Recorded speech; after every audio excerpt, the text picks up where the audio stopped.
जय हिंद दोस्तों, स्वागत है आपका मेरे YouTube चैनल पर। और आज हम देखेंगे मस्कुलर सिस्टम। दोस्तों मस्कुलर सिस्टम होता क्या है? दोस्तों मस्कुलर सिस्टम वो होता है जो हमें मोशन एंड मोटर डेवलपमेंट करके देता है। मतलब कि जो भी हमारी एक्टिविटी है, चलना फिरना दौड़ना, ये हम किसके अंतर्गत कर पाते हैं? मस्कुलर सिस्टम के। ठीक है दोस्तों, तो ये हमने इसकी डेफिनेशन देख ली कि मस्कुलर सिस्टम होता क्या है। और इसके बाद हम देखेंगे दो मसल का आपस में जुड़ना, यानी कि मसल प्लस मसल। जैसे कि आप यहाँ पर देख पा रहे हो, मसल प्लस मसल। तो दोस्तों ये क्या होता है? हमारा मसल प्लस मसल सिलेक्सर कहलाता है हमारा। दो मसल का आपस में जुड़ना सिलेक्सर। उसके बाद है मसल प्लस बोन। ये देख सकते हो इसके नीचे, मसल प्लस बोन, मतलब मसल का बोन से जुड़ना टेंडन कहलाता है। कई एग्जाम में पूछा है कि मसल का बोन से जुड़ना क्या कहलाता है, तो टेंडन कहलाता है। फिर हमारा नेक्स्ट बोन प्लस बोन, दो बोन का आपस में जुड़ना दोस्तों क्या कहलाता है? लिगामेंट। कई बार हम देखते हैं लिगामेंट इंजरी हुई है, मतलब कि वो जो दो बोन कनेक्टेड है वहाँ पर कुछ न कुछ प्रॉब्लम हुई है, तो वो हमारा लिगामेंट। ठीक है। और दोस्तों इसी में एक फैक्ट है कि लार्जेस्ट लिगामेंट है वो कौन सा है? इलियोफीमरल। जो हमारी जो फीमर हड्डी है, जो हमारी जुड़ी हुई है कहाँ से? हमारे हिप जॉइंट से। हिप जॉइंट और फीमर हमारी दो आपस में जुड़ी हुई है, जो कि सबसे बड़ा लिगामेंट है, जो कि क्या है? इलियोफीमरल। ठीक है दोस्तों, फिर आगे बढ़ते हैं। हम मसल के टाइप्स पे बात कर लेते हैं। तो दोस्तों कई एग्जाम में डायरेक्ट पूछा जाता है कि मसल के कितने टाइप है। तो जो भारत है और यहाँ की जो बायोलॉजी है हमारी, यहाँ माना जाता है कि मसल 3 टाइप का है। क्योंकि कई विदेश में इसको 2 टाइप में रखा है, उनने कार्डियक को इनवॉल्यूंटरी में रखा है। बट हमारे यहाँ हमें याद रखना है कि मसल के कितने टाइप है? 3 टाइप है। जैसे कि हमारा पहला टाइप है दोस्तों वॉलेंटरी मसल्स का, दूसरा है हमारा इनवॉलेंटरी मसल्स, और तीसरा है हमारा कार्डियक मसल। तो अब हम देख लेते हैं वॉलेंटरी मसल्स क्या होती है। जैसे कि ये आप पिक्चर देख रहे हो, तो जो इसमें सबसे लेफ्ट में फर्स्ट साइड ये है हमारी वॉलेंटरी मसल, सेकंड है इनवॉलेंटरी मसल, और जो लास्ट में हार्ट आपको बना हुआ है ये हमारी कार्डियक मसल। अब हमें इसमें आगे बात कर लेते हैं, इसके एक एक टाइप को देख लेते हैं। तो वॉलेंटरी मसल्स, अब दोस्तों क्या है वॉलेंटरी मसल? जैसे कि इसके नाम में आप देख रहे हो ब्रैकेट में क्या लिखा है? ऐच्छिक। मतलब कि ये हमारी इच्छा के अनुसार काम करती है। और इन्हें दोस्तों स्केलेटल मसल भी कहा जाता है। स्केलेटल मसल किस लिए कहा जाता है? क्यों? क्योंकि ये हमारी हड्डियों से, जैसे कि आप इस पिक्चर में देख पा रहे होगा, ये हड्डियों से कनेक्ट होती है। तो वॉलेंटरी मसल को स्केलेटल मसल भी कहा जाता है। और इसी इमेज में आप देख रहे हो, इसमें लंबी लंबी धारी बनी हुई है, तो इन्हें क्या स्टेरिएटेड मसल्स भी कहते हैं। और आगे लिखा है इसमें थकती है। तो आप जैसे कि आप रनिंग करते हो या फिर काम कर रहे हो, तो आप कहीं ना कहीं थकान आपको होती है।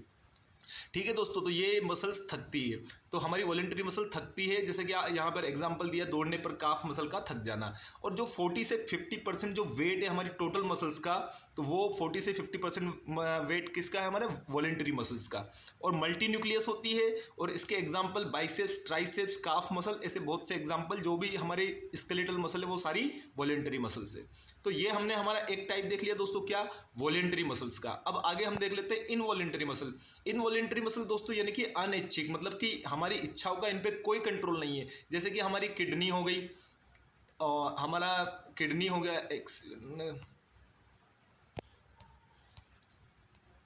हाँ ठीक है दोस्तों, सॉरी, अपन फिर से कहाँ है? अपन इनवॉलेंटरी मसल्स। तो इनवॉलेंटरी मसल वो होती है जो हमारी इच्छाओं के अनुसार काम नहीं करती, वो अपने आप में काम करती रहती है। जैसे कि हमारी किडनी हो गई, लीवर हो गई, और जितने भी हमारी स्मूथ मसल्स है वो सारी हमारी इनवॉलेंटरी मसल्स है। और जितने भी हमारे विसरल ऑर्गन बने हैं दोस्तों, जैसे कि किडनी, लीवर, ये सब हमारे किससे बने हुए हैं? इनवॉलेंटरी मसल्स के। ठीक है। और ये नॉन स्टेरिएटेड होते हैं, मतलब ये स्मूथ होती है, इसमें लंबी कोई धारी होती नहीं, जैसे हमने वॉलेंटरी मसल्स में देखा था, ऐसे नहीं होती है ये। और तीसरा है हमारा कार्डियक मसल। दोस्तों कार्डियक मसल यानी कि हार्ट। सबसे पहले तो ये थकती नहीं है, क्योंकि आपने अगर देखा होगा, अगर हमारा हार्ट थक गया तो हम जिंदा रह नहीं पाएंगे, तो इसलिए ये थकती नहीं है। ये भी स्टेरिएटेड होती है, मतलब कि धारीदार होती है, इसकी जो बनावट है वो धारीदार होती है। और ये ऑटोमिक नर्वस सिस्टम की तरह काम करती है, मतलब कि हमारी ब्रेन से ऑटोमेटिकली कनेक्ट होती है। हमारी इच्छाओं का इस पर कोई लेना देना होता नहीं है। ठीक है दोस्तों, आगे हम बढ़ते हैं इसमें मसल्स के प्रोटीन। तो मसल्स के अंदर 2 प्रोटीन होते हैं। यहाँ पर 3 लिखा है, बट असल में मसल्स के अंदर यहाँ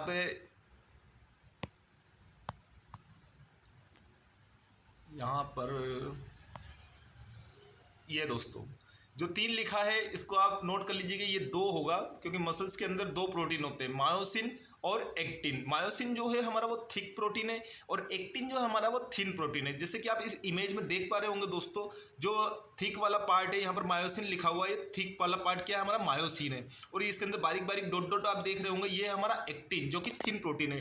तो मसल्स के अंदर कितने प्रोटीन होते हैं दोस्तों? 2 प्रोटीन, मायोसिन एंड एक्टिन। फिर आगे इसमें लिखा है दोस्तों, structural unit of muscle is muscle fibre, यानी कि मसल्स का स्ट्रक्चरल यूनिट क्या है? मसल फाइबर या मसल सेल। एग्जाम में कई बार इस क्वेश्चन को पूछा चुका है कि structural unit of muscle is called, तो वहाँ आपको लगाना मसल फाइबर या मसल सेल। ठीक है दोस्तों, आगे बढ़ते हैं हम इसमें। मसल फॉर्मेशन एंड क्वालिटी, मतलब कि मसल किससे बनी है और उसकी क्या क्या क्वालिटी है। तो सबसे पहले देखो इसमें लिखा है मसल, मतलब कि एक बहुत बड़ी मसल है, उसके अंदर कई सारे बंडल है, तो वो हमारा हो गया मसल बंडल। फिर उस बंडल के अंदर कई सारे फाइबर है, तो उसे हम बोलते हैं मसल फाइबर। और उसके अंदर है हमारा मायोफिलामेंट, और लास्ट में हमारे जो दो मायोफिलामेंट है, मायोसिन और एक्टिन आते हैं। तो इस तरीके से मसल फॉर्म करती है दोस्तों। और इसको आप यहाँ समझोगे, मैं कहाँ पढ़ा रहा हूँ आपको, ये वाली line, muscle, muscle bundle, muscle fibre, myofilament and myosin and actin. ठीक है दोस्तों, आगे बढ़ते हैं। अब मसल की क्वालिटी, मसल की दोस्तों 3 क्वालिटी होती है। क्वालिटी यानी कि मसल क्या क्या कर सकती है, तो मसल की 3 क्वालिटी है जो कर सकती है। मसल कॉन्ट्रैक्टिबिलिटी, मतलब कि आपने देखा होगा कि कॉन्ट्रैक्ट यानी कि रगड़ खाना मसल का, आपस में कॉन्ट्रैक्ट करना। जैसे कि आप देख रहे होगे, जैसे हमारा हाथ है, उसको हमने फ्लेक्शन किया, तो फ्लेक्शन किया तो हमारा बाइसेप्स क्या कर रहा है, कॉन्ट्रैक्ट कर रहा है, आपस में छोटा हो रहा है, कॉन्ट्रैक्ट कर रहा है। तो क्या कॉन्ट्रैक्टिबिलिटी इसका एक क्या हो गया, कैरेक्टरिस्टिक हो गया। दूसरा है हमारा दोस्तों एक्सटेंसिबिलिटी, जैसे ही हम बाइसेप्स इसको फ्लेक्शन किया, उसको एक्सटेंड किया, तो इसके अंदर एक्सटेंशन की भी एक कैपेबिलिटी है, यानी कि एक्सटेंड ये कर सकती है। तो दूसरा हमारा क्वालिटी क्या हो गया, एक्सटेंसिबिलिटी। तीसरा है हमारा इलास्टिसिटी। दोस्तों मसल एक च्युइंगम की तरह है, मतलब जैसे आपने च्युइंगम खाई होगी तो कैसे हम उसको खींच सकते हैं, इलास्टिसिटी, वैसे ही मसल्स की भी एक इलास्टिसिटी होती है। तो इसकी हमने 3 क्वालिटी देख ली दोस्तों।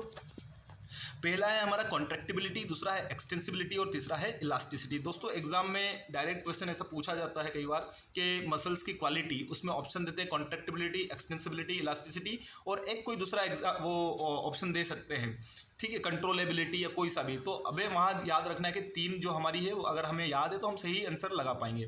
ठीक है दोस्तों, फिर हम इसमें बात कर रहे थे मसल का फॉर्मेशन, मतलब कि मसल बनी कैसे है। तो मसल के अंदर 70% वाटर है, मतलब 70% दोस्तों मसल के अंदर पानी होता है, और 20% दोस्तों इसमें प्रोटीन है, और 5% वेस्ट लैक्टिक एसिड है।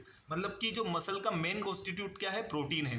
हालांकि मसल में 70% पानी है, क्योंकि कई बार हमने देखा होगा हम थक जाते हैं तो ये जो वाटर है इस मसल्स में ये हमारा खत्म हो जाता है, तो इसीलिए मसल्स के अंदर सोरनेस आती है और मसल थकती है। तो पानी का भी बैलेंस बना हुआ शरीर में होना जरूरी है।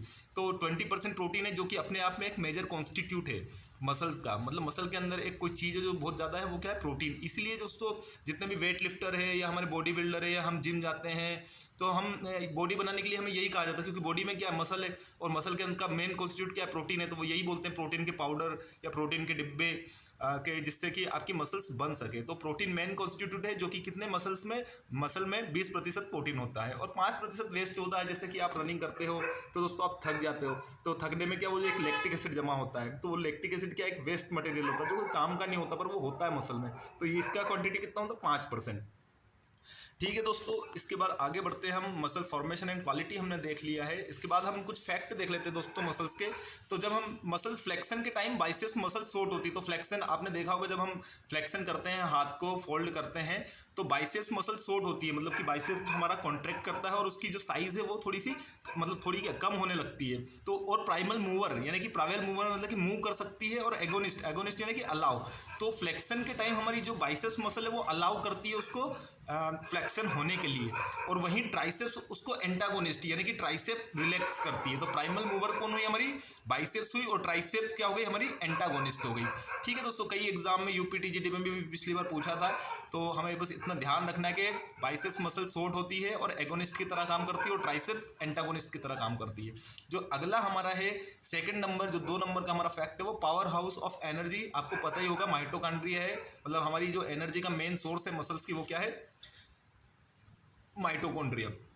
अब तीसरा हमारा पॉइंट है दोस्तों एंड्योरेंस ट्रेनिंग। एंड्योरेंस ट्रेनिंग यानी कि फटीग वाली जो ट्रेनिंग होती है हमारी, जैसे इंटरवल ट्रेनिंग, कंटिन्यूस ट्रेनिंग, हमारी फार्टलेग ट्रेनिंग, इनमें इनके कारण हमारे जो शरीर है उसमें एटीपी बढ़ जाता है। एटीपी हमें वही एनर्जी में सिंथेसाइज में काम आता है, एंड सीपी जो क्रेटिन फास्फेट है और एडिनोसिन ट्राइफास्फेट, ये दोनों हमारे शरीर में बढ़ जाते हैं। इसलिए एंड्योरेंस ट्रेनिंग करवाई जाती है दोस्तों। एंड्योरेंस ट्रेनिंग से इन दोनों के बढ़ने के कारण एक लॉन्गर ड्यूरेशन तक हमारे पास एनर्जी होती है और हम थकते नहीं है, और हमारे पास फटीग भी हो तो भी हम काम करते रहते हैं, क्योंकि हमारा एटीपी और सीपी का बढ़ जाना हमें एनर्जी देता रहता है। तो एग्जाम में अगर हमें पूछा जाए तो एंड्योरेंस ट्रेनिंग के दौरान नेट एटीपी एंड सीपी क्या होते हैं, इंक्रीज होते हैं। दोस्तों एक बार इस लाइन को हम देख लेते हैं, एंड्योरेंस ट्रेनिंग के दौरान net ATP and CP increase होते हैं। ठीक है दोस्तों। For energy muscle uses stored glycogen. दोस्तों जैसे हमने देखा हमारा मसल है जो उसके अंदर कुछ ग्लाइकोजन है, कुछ मात्रा में ग्लाइकोजन होता है और वही उसी को यूज करके मसल के अंदर एनर्जी प्रोड्यूस होती है। तो किसका यूज होता है? स्टोर्ड ग्लाइकोजन का। अब 1 केजी मसल्स में 13 से 15 ग्राम ग्लाइकोजन होता है। मतलब कि 1 किलोग्राम मसल है तो वहाँ पर कितने ग्राम ग्लाइकोजन होगा? 13 से 15 ग्राम। ठीक है दोस्तों, आगे बढ़ते हैं। 1 ग्राम फैट कितनी एनर्जी देता है? देखो फैट हाईएस्ट कॉन्सेंट्रेशन होता है कार्बोहाइड्रेट का और इसमें काफ़ी ज़्यादा मात्रा में एनर्जी होती है दोस्तों। तो 1 ग्राम फैट कितनी एनर्जी देता है? 9.2 कैलोरी। कितनी देता है? 9.2 कैलोरी। ये देख सकते हो आप दोस्तों, 9.2 कैलोरी। और 1 ग्राम कार्बोहाइड्रेट कितनी देता है? 4 किलो कैलोरी। कार्बोहाइड्रेट कम देता है, फैट यानी कि हमारे घी और जितने भी हमारे डेयरी प्रोडक्ट हैं इन सब में फैट होता है और फैट के अंदर काफ़ी मात्रा में एनर्जी होती है। बट इसके कुछ नुकसान होते हैं, जैसे खून को ये गाढ़ा कर देता है, थिकनेस बढ़ाता है, तो जिसके कारण हाइपरटेंशन या ब्लड प्रेशर और बहुत सारी ऐसी प्रॉब्लम होने लगती है, हार्ट डिजीज होने लगती है, इसलिए हम इसको अवॉइड करते हैं। अदरवाइज ये बहुत ही एक अच्छा सोर्स होता है एनर्जी का। और उसके बाद हम देख लेते हैं 1 ग्राम ऑफ कार्बोहाइड्रेट कितनी एनर्जी देता है? 4 किलो कैलोरी। आप ये दोनों को देख सकते हैं, 1 ग्राम कार्बोहाइड्रेट कितनी देता है? 4 किलो कैलोरी। ठीक है दोस्तों, और हमारा एक ग्राम प्रोटीन भी कितनी देता है? 4 किलो कैलोरी। उसके बाद हम देख लेते हैं ड्यूरिंग रेस्ट, जब हम आराम है मतलब कुछ नहीं कर रहे हैं तो हमारा जो ऑक्सीजन जो हम सांस ले रहे हैं तो उस ऑक्सीजन की कितनी मात्रा हमारे 1 किलोग्राम मसल को मिल रही है? तो दोस्तों वो है 3.5 ml। आपको पता होना चाहिए दोस्तों ऐसे क्वेश्चन कि जब हम रेस्ट पे हैं तो हमारे मसल्स को कितनी ऑक्सीजन मिलती है, तो 3.5 ml। आप इसको देख सकते हो यहाँ पे, ये है। ठीक है, उसके बाद अब हम इसमें देख लेते हैं कि रेस्ट में 3.5 ml है। वहीं एक्सरसाइज, ट्रेन एथलीट, जब आप एक्सरसाइज कर रहे हो और सांस ले रहे हो तो उसमें बहुत ज़्यादा मात्रा में आप ऑक्सीजन ले रहे हो, तो ऑक्सीजन सप्लाई जो मसल्स का है वो बढ़ जाता है। तो जो 3.5 ml था वो बढ़ के कितना हो गया? 60 to 70 ml, जो कि कितना है? 20 गुना ज़्यादा है। तो ड्यूरिंग रेस्ट कितनी ऑक्सीजन सप्लाई हो रही है? 3.5 ml। वहीं एक्सरसाइज के दौरान कितनी यूज हो रही है? 60 to 70 ml। ठीक है दोस्तों, ये था हमारा आज का मसल। हमने शुरू से एक बार हम इसको रीकैप कर लेते हैं क्योंकि ये बहुत ज़रूरी है, इससे आपको क्या कंफर्म ये याद हो जाएगा। सबसे पहले हमने मस्कुलर सिस्टम देखा। मस्कुलर सिस्टम होता क्या है? मतलब मोटर डेवलपमेंट के लिए होता है। फिर हमने उनके जॉइंट देखे कि मसल का मसल से जुड़ना सिलेक्सर होता है, मसल का बोन से जुड़ना टेंडन होता है और बोन से बोन का जुड़ना लिगामेंट होता है। उसके बाद देखा हमने दोस्तों 3 टाइप देखी कि वॉलेंटरी मसल्स, इनवॉलेंटरी मसल और कार्डियक मसल। वॉलेंटरी मसल जो हमारी इच्छा के अनुसार काम करती है, थकती है, हमारी स्केलेटल मसल होती है। इनवॉलेंटरी मसल जो हमारी इच्छा के बिना काम नहीं करती, खुद से करती रहती है, और जो हमारे लीवर किडनी है वो सब इनवॉलेंटरी मसल से। हार्ट मसल जो कि क्या है? हमारी कार्डियक मसल है, ये भी थकती नहीं है और ऑटोमिक नर्वस सिस्टम की तरह काम करती है। मसल के अंदर 2 प्रोटीन होते हैं दोस्तों, मायोसिन और एक्टिन। उसके बाद मसल का फॉर्मेशन कैसे होता है दोस्तों? एक मसल है, उसके अंदर बंडल है बहुत सारे, और उसके एक बंडल बना हुआ है, उसके अंदर फाइबर है, उसके अंदर मायोफिलामेंट है और मायोसिन और एक्टिन है। 3 क्वालिटी होती है मसल्स की, कॉन्ट्रैक्टिबिलिटी, एक्सटेंसिबिलिटी एंड इलास्टिसिटी। और मसल का मेन कॉन्स्टिट्यूट क्या है? प्रोटीन है और 70% वाटर है। फिर इंपॉर्टेंट फैक्ट देख लिया हमने। फ्लेक्शन में एगोनिस्ट की तरह काम करती है बाइसेप्स, और ट्राइसेप्स एंटागोनिस्ट की तरह काम करती है। पावर हाउस ऑफ एनर्जी कौन है दोस्तों? माइटोकॉन्ड्रिया है। एंडोरेंस ट्रेनिंग के दौरान हमारा जो एटीपी और सीपी है दोस्तों वो बढ़ जाता है। फॉर एनर्जी मसल यूज क्या करता है? स्टोर्ड ग्लाइकोजन का। और 1 किलोग्राम मसल में 13 से 15 ग्राम ग्लाइकोजन होता है। और मसल में हमारे 1 ग्राम जो फेट है वो कितनी एनर्जी देता है? 9.2 किलो कैलोरी। 1 ग्राम carbohydrate 4 kilo calorie. 1 gram protein 4 kilo calorie. During rest जब हम कुछ नहीं कर रहे हैं तो ऑक्सीजन सप्लाई कितना होता है? 3.5 ml। वहीं जब हम एक्सरसाइज कर रहे हैं तो ऑक्सीजन सप्लाई कितना हो जाता है? 60 to 70 ml, जो कि कितना है? 20 टाइम्स ज़्यादा है। तो दोस्तों अगर आपको हमारा ये काम पसंद आया है और इस तरह से आप चाहते हैं कि मैं कंटिन्यू अपना काम करता रहूं, तो प्लीज़ दोस्तों मुझे सब्सक्राइब कीजिए, शेयर कीजिए एंड लाइक कीजिए। Thank you.